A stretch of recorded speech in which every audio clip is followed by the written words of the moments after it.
starting. Again, this is our July brown bag, Promising Practices for Parent-Child Advocacy. And Carolyn Allred is here with us she is the Child and Youth Project Manager at the Kansas Coalition Against Sexual and Domestic Violence. I am going to go ahead and let Carolyn say a little bit more about herself, and then we will also go ahead and just get started. Carolyn? Hello, everyone. Thank you so much to Brandy with Violence Free Colorado for inviting us to conduct the webinar, Promising Practices for Parent-Child Advocacy. I am Carolyn Allred. I am the Child and Youth Project Manager with the Kansas Coalition.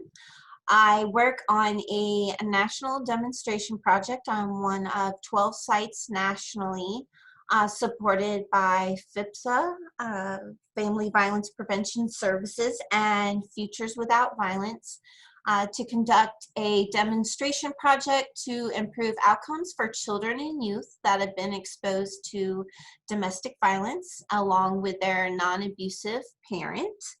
A little bit about myself. Many moons ago, I started as an advocate within a domestic violence advocacy program, saw a need for developing children and youth programming, developed curricula and children and youth support groups within my domestic violence advocacy program.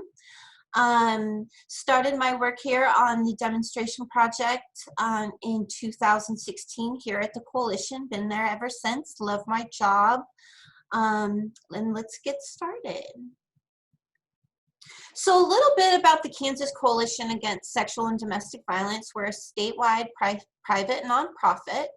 Our goal, the purpose of the coalition is the prevention and elimination of sexual and domestic violence through a statewide network of programs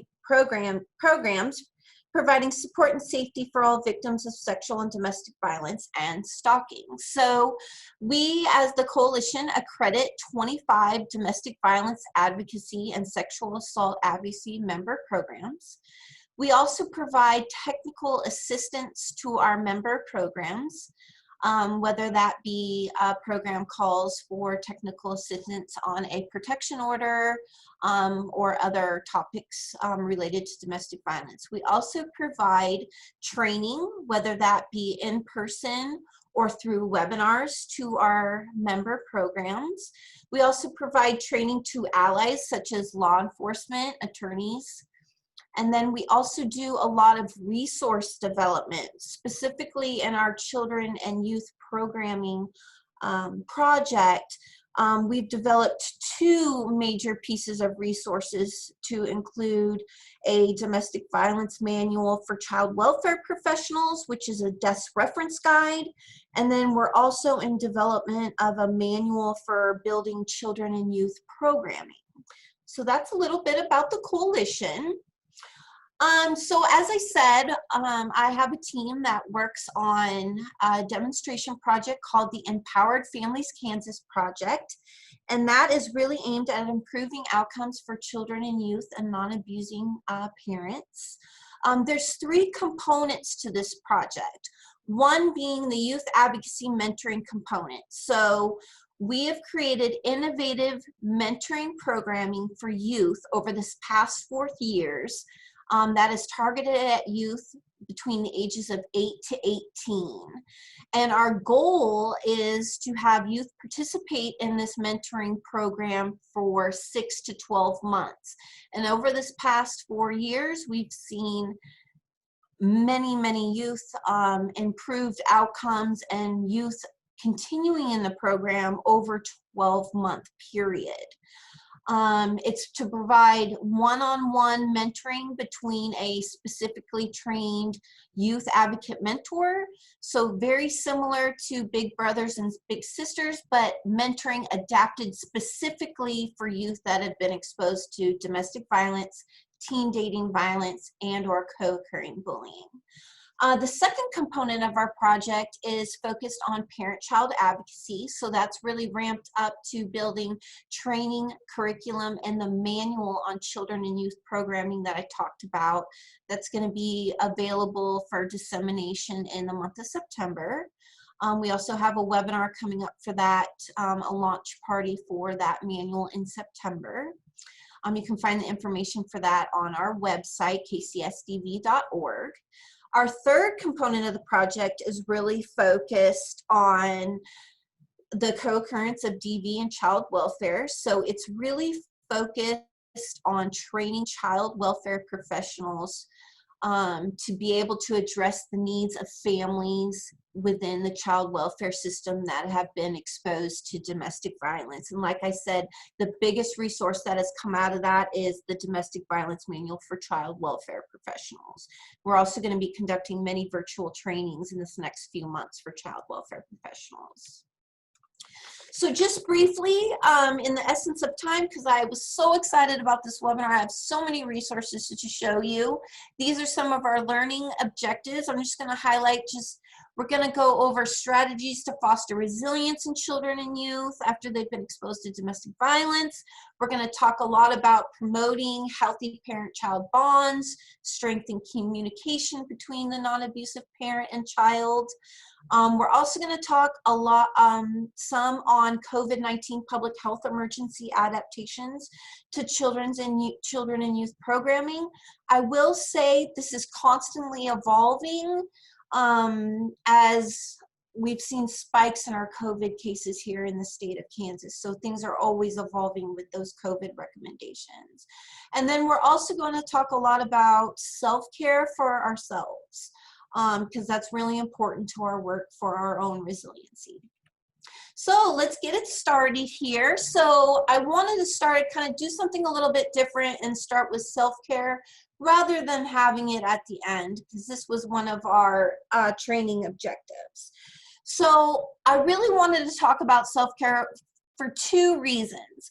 One, it is important that we talk about self-care because of the expressive work that we do as advocates, working with children, youth, and parents that have been exposed to domestic violence, because we're exposed as advocates to trauma every day. We're at risk for vicarious trauma every day because we see things that are traumatic and we might have our own experiences that overlap with the trauma that we see every day, okay?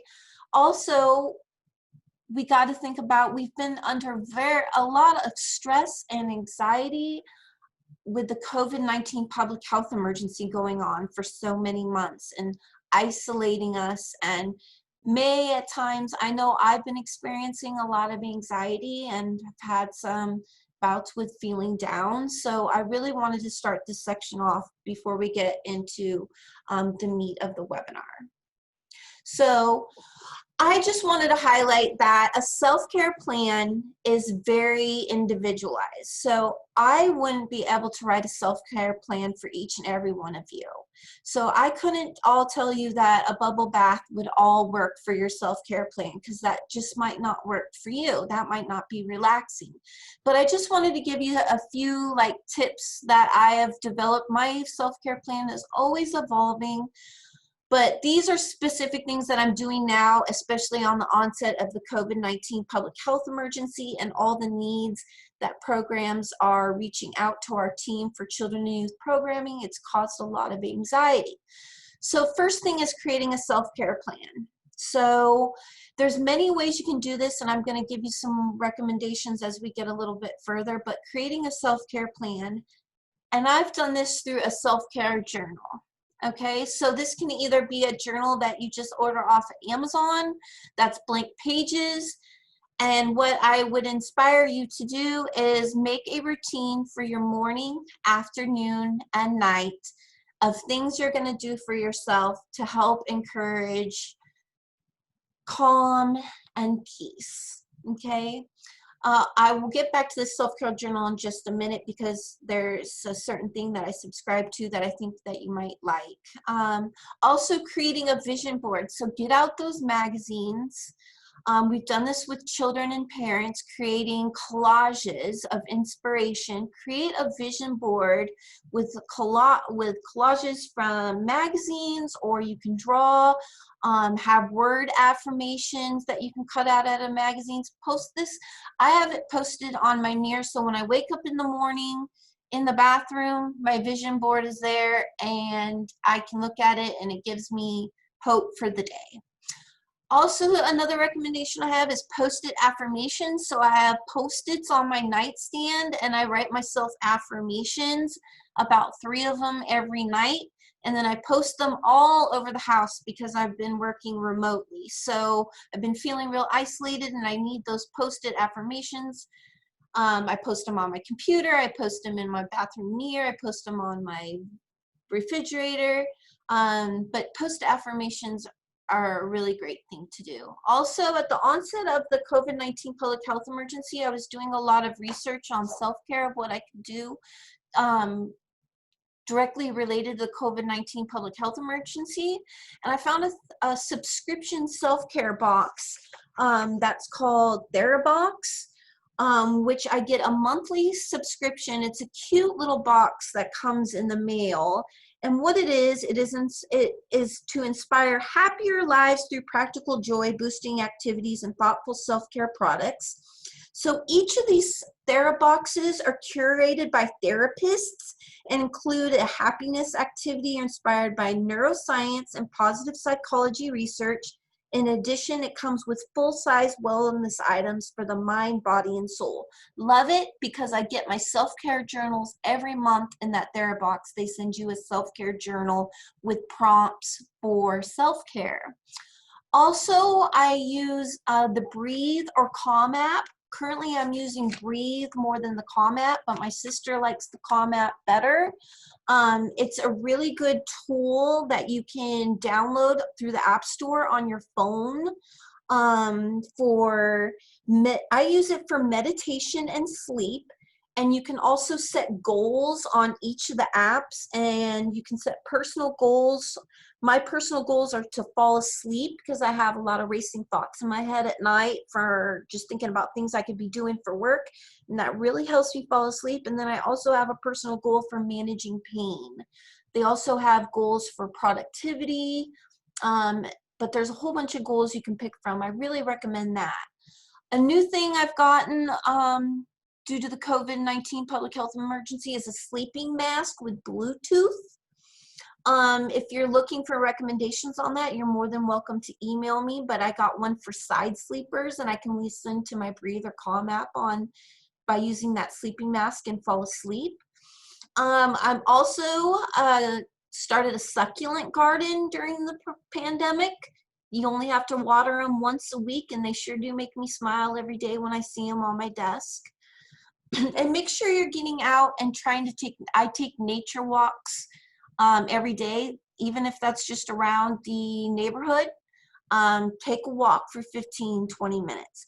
I FaceTime my dad and my sister throughout the week. It's definitely to have that connection with the stress and anxiety that can be produced due to the work that we are doing. And then also scheduling protected time. So make sure you're taking time out on your calendar during work, because I know that as an advocate, we're running in many different directions, like getting things for different people, trying to develop curricula, trying to develop trainings. Schedule protected time on your calendar. Like, for instance, I have for tomorrow, protected time development of child and youth programming manuals. So I have the time to edit things, but really take that protected time. Also, just real briefly, Olga Phoenix has this really great self-care wheel that has 88 suggestions for a range of prevention activities that you can kind of get some ideas to create your own self-care plan. She also has a blank wheel that you can create your own self-care plan on that wheel, which would be a great thing to do to post up on your refrigerator to remind yourself to be taking time out during the day for self-care. So I just wanted to bring up those resources. And then, let me just take a drink of water. A little bit of homework for all of you. So finding balance, a little bit of a self-care reflection. So just things to think about as a homework assignment. Identify one thing you would love to incorporate into your workday, but certain you could not. Now try everything into your power to make that aspiration a reality.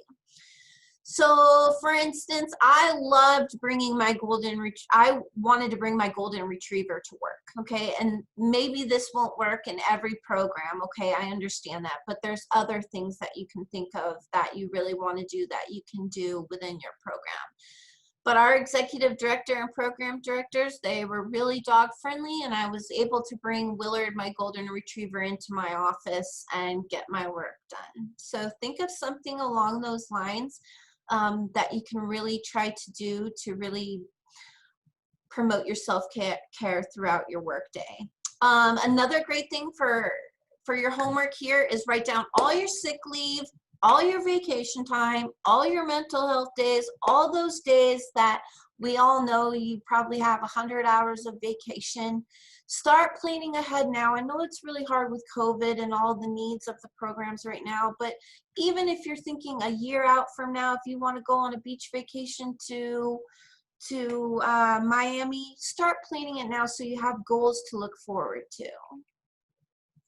Okay, so now I just want to kind of go just a brief review because I really want to get through all this material, some of the impacts of domestic violence on children and youth. And this is just a review to set the foundation for talking about parent-child advocacy, okay? So I've broken it down into three sections of the impacts of domestic violence on children based on child development. So these are some of the effects that you might be seeing in shelter for kids from the age of birth to age 5. Okay, and I just briefly want to go through this. And then here are some of the impacts of domestic violence you may see on children between the ages of 6 to 11. And then here are the impacts of domestic violence on youth ages 12 to 18. A lot of our time on our project has been developing resources for advocacy programs on a specific age group, because we found in our demonstration project through a needs assessment that we do ongoingly throughout our project for all 3 components was there wasn't a lot of resources, materials, and programming for youth between the ages of 8 to 18 in programs. A lot of the dedication on children and youth programming were on younger children. Also, we found in our needs assessment that there are many barriers to non-abusive parents bringing in their teenagers to shelter because of that dynamic of that age group. So we really spent a lot of time in our project really creating resources for this specific age group, because there is so many things to address to help promote their resiliency after exposure to domestic violence. So now we're going to talk a lot about children and youth programming and talk a lot about, really my focus of this presentation is shelter services, because if we got into a lot into outreach, then we would be probably into tomorrow talking about things together, which I wouldn't mind, but just for the purpose of this webinar, we're going to talk a lot about shelter services. So what you see here, as I was talking in the beginning, our technical assistance provider for our demonstration project is Futures Without Violence. And they have resources on their website called Promising Futures that is directed towards resources, curriculum, projects, resource development, specifically for children and youth that have been exposed to domestic violence. And the reason why I wanted to show you this chart is research indicates that the #1 protective factor in helping children heal from the experience of domestic violence is most often the non-abusive parent, most often the mother. But I really wanted to highlight this chart because there are so many different protective factors that promote children and youth resiliency beyond that. They're broken up into subcategories here: individual, family, and community. And we're really going to talk a lot. We're going to break down these categories as we go through this webinar and talk about them.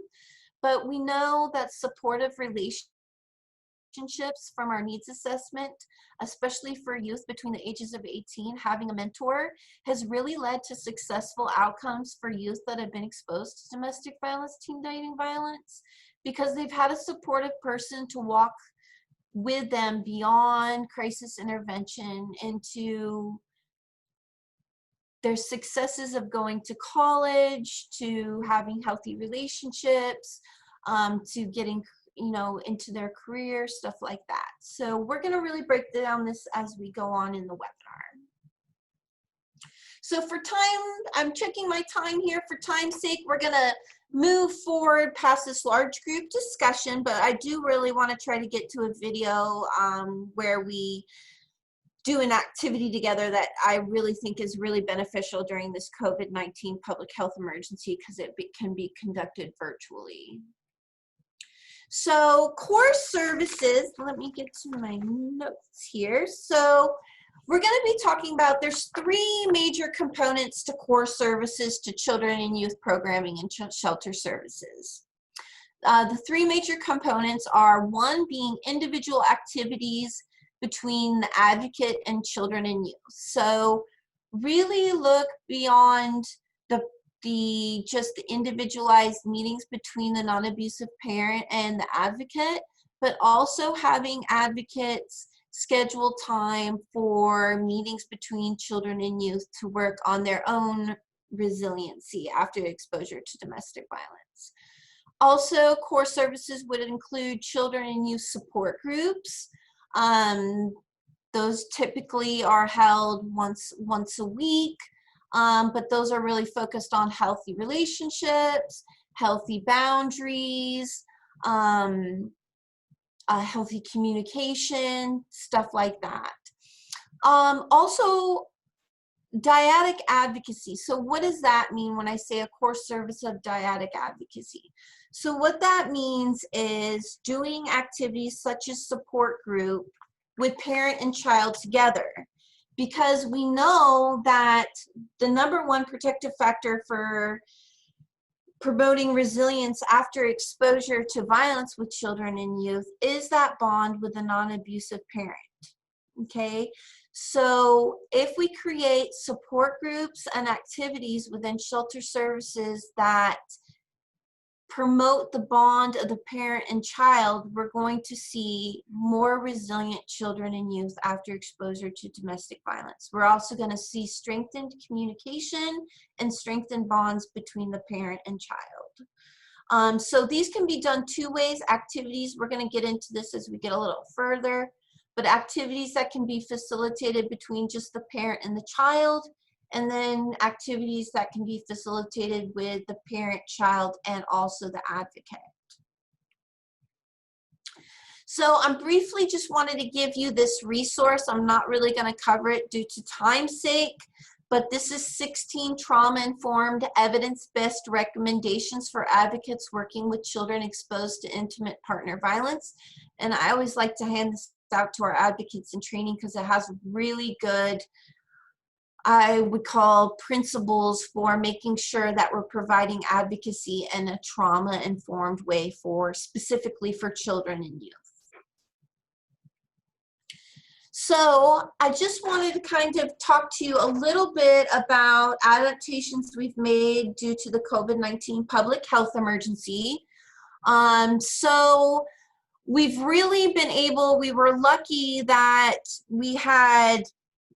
we're so far in our project that within the youth advocacy mentoring component of our project, we have numerous youth that have been in the program for over a year or over 6 months. And we were really concerned about our youth missing the one-on-one mentoring programming from their youth advocate mentor due to the COVID-19 public health emergency. And this idea for having virtual advocacy and kind of the birth of virtual advocacy for this specific component of our project was really derived by one of our youth advocate mentors. And what she developed were 2 things that she could do virtually with her youth. what was really great about this is during this time when we first started what I would call the shutdown, to where we were supposed to the stay-at-home order in Kansas, is youth were in school and had access to iPads and laptops, and were able to use these to do virtual advocacy with their mentor, to continue those one-on-one meetings. And this advocate made up a series of virtual Friday field trips for youth. And these are just kind of the highlight of some of the field trips that she created, that every Friday she would have what would be a virtual meeting with her youth, and she created attachments for scavenger hunts on all of these listed field trips that she could do together with youth. Also, I know access to technology and also internet can be a barrier for many families and children during the COVID-19 public health emergency.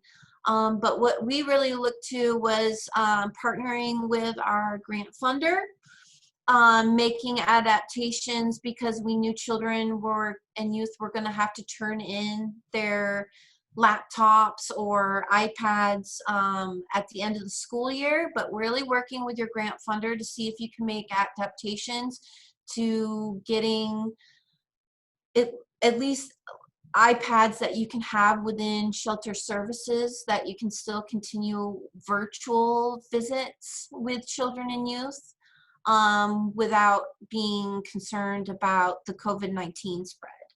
Or many of programs have families in hotels, but how are we going to be able to provide advocacy if this goes further another 6 months? So having access to iPads. So really talk to your grant funder about trying to make adaptations to being able to provide these things. And if you have any questions, you can always reach out to me of kind of how we've been navigating getting iPads out to kids. Also, I just wanted to add this, Sedgwick County Zoo, and I'm sure you can look into many zoos across the country have gone virtual for zookeepers bringing animals and answering kids' questions about animals. You can also find YouTube videos of these live events.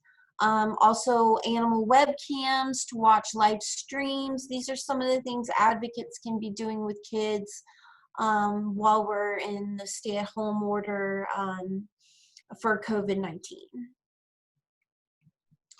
Also to promote self-care and also bonding, strengthening the bond between the non-abusive parent and child and youth, our youth advocate mentor developed Webcam Wednesdays, which is focused on promoting self-care.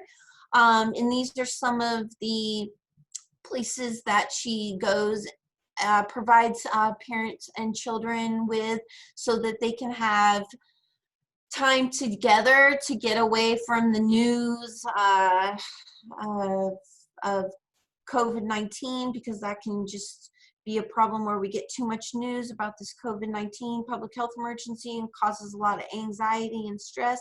So this is time that parent and child can spend time together and kind of promote their, their self-love, their bond. So these are some of the things that she created for parents and children to share together during the COVID-19 public health emergency. Things we've created, I didn't attach these. We have many COVID related resources that have been developed for our member programs. If you're interested in seeing specifically for this webinar, specific to children and youth programming, we did develop a parent-adult caregiver COVID-19 public health emergency model informed consent form. And then we also developed guidance for Kansas domestic violence shelters, children custody, and COVID-19. There was a lot, that specific document is really guided to what would happen if the non-abusive parent becomes ill with COVID-19 and they have children with them. So it's basically a checklist of things to do to help promote the resiliency of children if they were to be separated by from their parent due to COVID-19. Also, our legal team created custody and COVID-19 kind of a frequently asked questions of guidance of navigating custody if the non-abusive parent was to become sick with COVID-19. But those are some of the resources we've developed specifically to children and youth programming for COVID. And if you'd like those resources, my contact is on the end of this of the slides, and you will have a handout sent out to you with my contact if you're interested in that. There's also some resources that you can get off of our website, but these specific resources are for member programs only, but I don't mind sharing those with member programs in Colorado.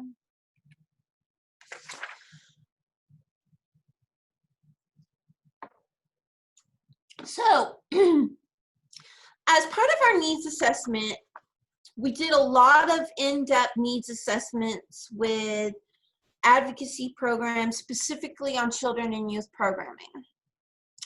And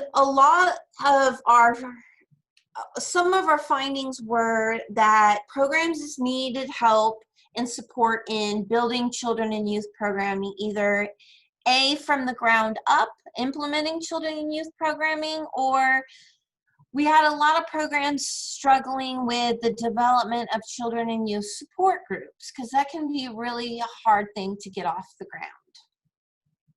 So what we developed within a building a children and youth programming training, we based it off a progressive SMART goal approach. So basically what we did, and here I'm jumping ahead here to a form that we developed for the training, is this was a 2-day training that this tool, based on SMART goals, to create an action plan to implementing children and youth programming, was used throughout the training with multiple deep dive, technical assistance deep dives into really creating an implementation plan to creating children and youth programming based on where the program was with children and youth programming. So in your attachments, you will find, or in the email that Brandy will send out, will be these forms and the example of these forms, how to fill them out. This is, I'll jump ahead here to the example here. So this can be used to build your children and youth programming, and what you really want to look at is, this is a SMART. So this is specific, measurable, attainable, relevant, and timely, okay? And questions to consider are, what strategies are most important to implement? So for many programs, that was children and youth support groups specifically. What are the next steps on enhancing activities in group that support increasing protective factors? What tools and resources are needed to implement best practices? What adaptations could be made to enhance children and youth programming to promote resiliency? And then you'd also want to fill in what your desired outcomes were. So your desired outcome wouldn't necessarily be implement support groups on Wednesday nights once a week. It's really the outcome that you want to see in the children and youth and the non-abusive parents that you're serving. So for this example, it would be increased children and youth's understanding of healthy and unhealthy relationships, and increased children and youth well-being and connectedness. So what you want to do is focus on a strategy and activity that you want to implement in your program. So for instance, a program really wanted to create support groups for children and youth. And then you break that down into tasks, okay? So programming tasks to be able to implement support groups would be: create design for support groups, identify resources and tools for implementation, So that would be talking about like, how are you going to coordinate doing children's support groups? Like for instance, with childcare, for instance. Also tools and resources like art supplies or curricula. So you want to create yourself a programming wish list to be able to get these support groups implemented. And then your end goal is to implement support groups on Wednesday nights from 5 to 6:30. And then you really need to break down what your resources are needed to implement the support groups. So protected time for design, planning, and implementation.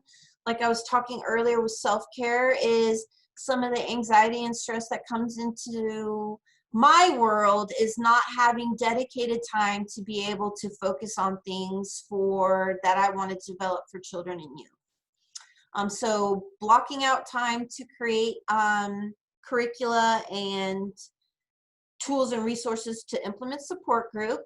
And then I'm going to need advocates, volunteers for facilitation and crisis intervention. So really I'm going to need volunteers because it would be best practice to have at least 2 advocates or an advocate and a volunteer to support implementing support groups, because there's going to be times kids need extra help, whether that be with the directions to the activity, or especially children and youth that might have moments where things might impact them, that they're needing support and might need to remove themselves from the group to recenter. So it's really important to have that second person in case those things happen. Then you want to give yourself a due date for getting these programming tasks done. And then you want to give yourself a person responsible. And then the SMART goal at the end, so the last box that's labeled SMART goal would be, I want to be able to have this support group implemented by 12/19. And then just things to think about, children and youth programming strategies is like conducting a small needs assessment within your program of what the children and programming needs are. What technical assistance can I look out for to help support me in implementing my children and youth programming? Those are some of the things. So now kind of transitioning here. So that was one of our best resources for programs building children and youth programming. So supporting parents. So supporting the parent equals supporting children. Okay, so as advocates, all advocates, I just want to remind, all advocates are parent-child advocates. So we often silo services to survivors based on their needs one by one, but services need to look different and include the parenting aspect as it influences all decisions, okay? We need to, as advocates, honor the role of parent and help parents support their children's strengths. So we need to really think about the perspective of helping empower parents and not becoming what I call a co-parent. Really, it's our role as advocates to empower our parents to regain the power and control that the abusive parent had taken away from them. Also, we need to consider the perspective of the child and parent. So we really need to be leading our advocacy in the voice of children and parents. So it's really easy for us as advocates when we meet our new parent and meet our new children that, oh, we're going to write a case plan and we're going to do this and we're going to get everybody enrolled in school. We're going to contact DCF. We're going to do this. And we don't really think about the parent and the child's voice into what their priority is and what they need to be resilient and what they need for their recovery. So that's very important to remember. So just some highlights of best practices for dyadic advocacy with parents and children. It's really important. I'm a big believer in advocate presence within shelter services to build rapport and trust with non-abusive parents and children. I know that's going to be difficult to do now and maybe non-existent during the COVID-19, but thinking as this public health emergency has isolated us, this is really the time to ramp up your children and youth programming. So in a few months from now, or whenever it's okay for us to start meeting children and parents one-on-one, or conducting support groups when that is healthy and safe, that we really think about what we can do to build up our children and youth programming when it's safe. An advocate presence within the shelter, whether that be helping see children off to school, walking down the halls, checking in on how their day was with school, having a meal in the kitchen with parents and children. Also, really important to create kind of either like a bulletin board or a newsletter for parents that are in shelters, so they know what services are available to specifically for themselves with their children, and also their children individually. Really want to put a little caution into not focusing on parenting classes. That's not really where we're at with advocacy. We really want to get away from having parenting classes. Really, we want services that strengthen the bond between parent and child and also foster healthy communication. Really, the problem is it's not a parenting issue, it's the power and control that the non-abusive parent has taken away from the non-abusive parent. So really our focus is on the empowerment of the non-abusive parent. Also, best practice would be implementing individualized supportive counseling sessions. When I say supportive counseling sessions, I mean one-on-one meetings between advocate and parent on things that the advocate can meet with the parent, and the survivor can guide the advocate on what they can do to help provide resources to help the parent get to the place that they want to be at.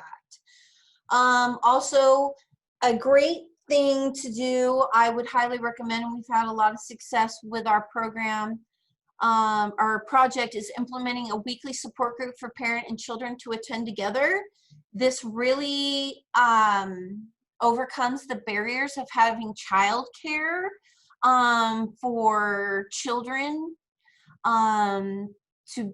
when parents are doing a group that might be just only the parents, but having a group together, you're going to see increased attendance in support groups if parent and child can attend together. And again, that's strengthening the bond between parent and child and improving communication.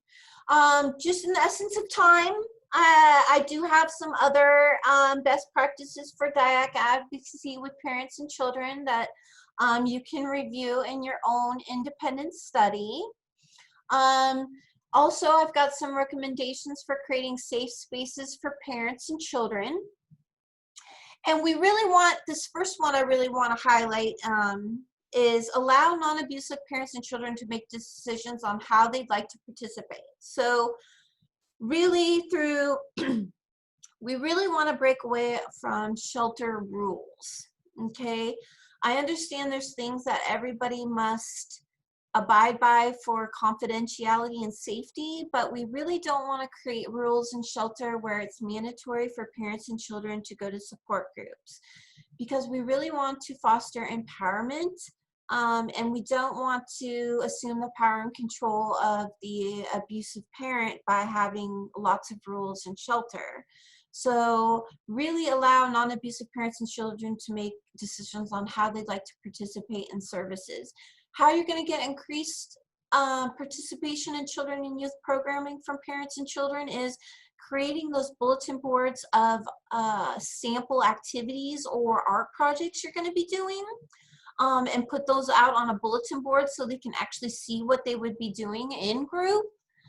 Is going to get a lot of participation. Also having pictures of past projects up on the board, and also creating a newsletter that you can put on everybody's door of children and youth programming that's going on. So also other availability of individual activities you can do is making manila folders with activities that parents and children can do together. This would probably be a really good implementation for COVID. So they still had activities to do together, parent and child, but the activities are all within a manila envelope that advocates can pass out to parents in shelter. And also you could use either Lysol or bleach spray. I'm calling it bleach spray, but we've been making our own disinfectant here at the coalition. And you can go onto the CDC website and find how to make that, but you can wipe down the manila folder before you would give the parent or child those activities to do together. And then I'll let you guys go through the rest of this, creating safe spaces for parents and children in your own independent study. So parent and advocate meetings, I really wanted to cover, I'm gonna kind of jump ahead, I'm so sorry.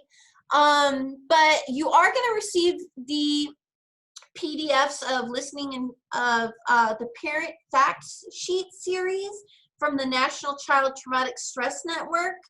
I sent these to Brandy to send out to all of you. These are great resources for advocates to talk to parents about domestic violence and children.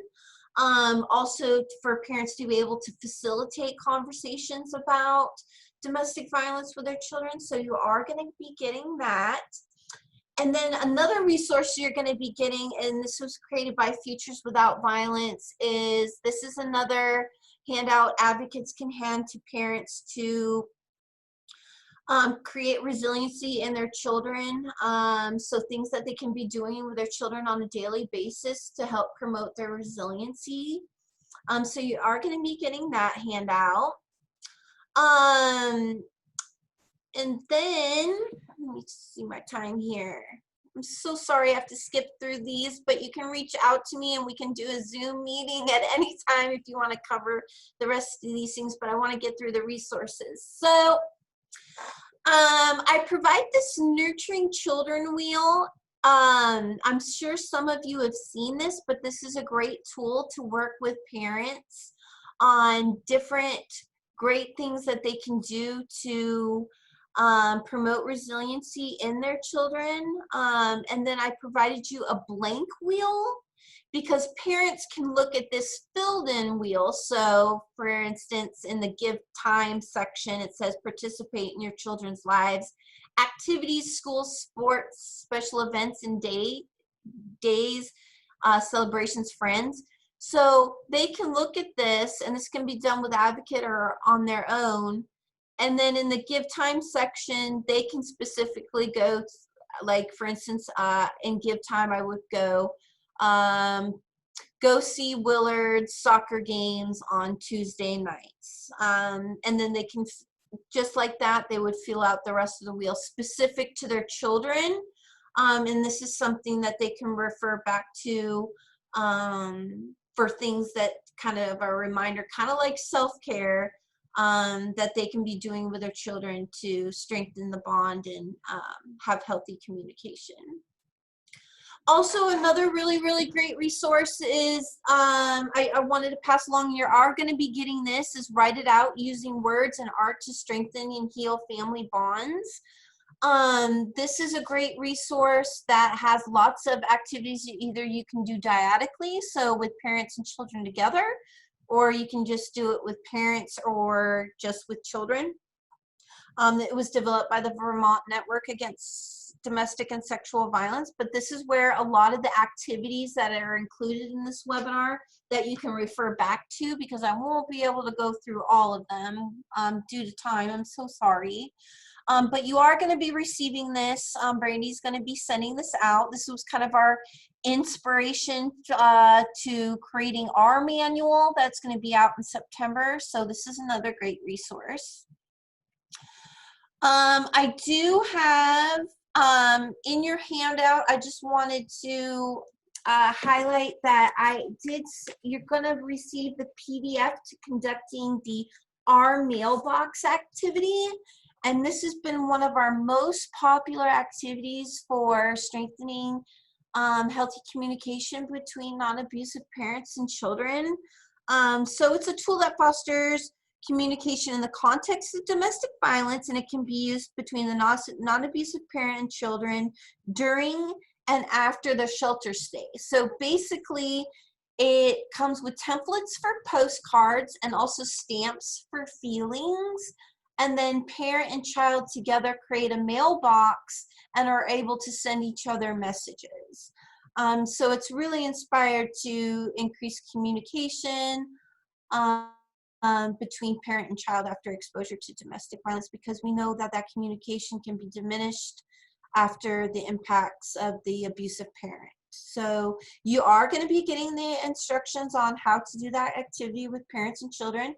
This is also something that could be done virtually, that you could send out to parents and children to do at home together while they're maybe on a stay-at-home order. Affirmation jars have been really popular, and that could be something that could be done at home. I'll send you the directions for that. One thing I just wanted to go over real quick, and I know we only have like 9 minutes, is resources for healthy and unhealthy relationships, especially for kids between the ages of 8 to 18. Love is Respect, and I've given you all the links for those materials for Love is Respect. So materials for teen dating violence, healthy and unhealthy relationships, healthy boundaries, you could find there. Similar, Break the Cycle, I kind of call the sister of Love is Respect. Lots of materials on the same topics for children and youth. Also, there's a link here. The National Coalition Against Domestic Violence has a resource it's called Take a Stand for Healthy Relationships, and I put the link there. It's another great resource for doing support groups, especially with kids between the ages of 8 to 18, but they have a variety of curricula and age appropriate curricula. You also will be getting the sound relationships. This is something that you can do. I really wanted this to be our highlight. This is something you can do virtually right now, is analyzing with kids in 3 ways. Either you can do it through watching a YouTube video of a music video together virtually on like iPads, computers, or you can print out the lyrics or look at the lyrics virtually online together, or you can listen to it on an iPhone together. Okay, so basically what you're going to do, and the directions, I'm sorry I'm going so fast through this, but the directions are set out really clearly here. But basically you and the child or youth together would put an X mark for any of these ingredients of these either unhealthy or healthy relationship. You would put an X, and then from a scale from 1 to 10, 10 being the highest in intensity level, so unhealthy, you would rate the song, either the lyrics or the imagery of the song here. And what a score would indicate a very high level of relationship ingredient. Okay, so this is kind of a really great tool that really speaks to children and youth because they love music. So this has been a really popular way of discussing unhealthy and healthy relationships. I put the teen power and control wheel and the teen equality wheel here because I use those in conjunction with children and youth when I do use that the sound relationships activity. And I was hoping Taylor Swift's song, now I'm blinking, not Unbreakable, but I'll send it out, but it highlights an unhealthy relationship, but you can really talk to youth on what they're listening to and kind of find ideas to analyze music that way. Also, Love is Respect has a playlist of healthy relationship songs that you could utilize for that activity. And then all these activities here, the All About Me collage, the journaling, the altered books, found poetry, self-care box are all in that curricula that from the Vermont Coalition. And then my contact information is here. I'm so sorry. I was so excited. I had so much material I wanted to go over. But if you have any questions or want to follow up on any of these things from the webinar, please feel free to call me or email me, and we can go over these more in depth. But I really appreciate everyone's time. And please reach out to me with any of your questions. Thank you so much. Thank you, Carolyn. If anybody does have any quick questions for Carolyn, we do have about 4 or 5 minutes left. If you have any specific questions, feel free to type them in the chat box. And while maybe you're thinking of that, I'll remind you that after the webinar, there will be a little survey link that pops up. So if you wouldn't mind taking a few minutes just to fill that out, that helps us. And I will also let you all know that our next brown bag will be in August 11th. And we're actually going to be talking about meaningful engagement with people with lived experiences. So really, how are we incorporating the voices of survivors? So that will be up in August. So just to put that on your radar, you'll get a notice about that soon. So I'm not seeing any questions in the chat box, Carolyn. Is there anything else that you would like to say before we wrap up? Please reach out to me with any questions, or if you have any exciting children and youth programming ideas, especially during this COVID-19 public health emergency. I'd really like to network with that so we can help support each other. And please let me know if there's any resources I can send out to each and every one of you. Wonderful, thank you. And again, I will be sending out a bunch of resources along with the recording links so that you can check those out. Thank you so much, Carolyn, for providing all of those resources. It sounds like there's a ton of information out there. So this is going to be definitely a great place for folks to start. Well, so it looks like, again, we don't have any questions in the chat box. So we'll go ahead and wrap up. And I really appreciate you being able to share some information, Carolyn. And thank you all for who are able to attend. And we look forward to seeing you all next month. Thank you. Thank you.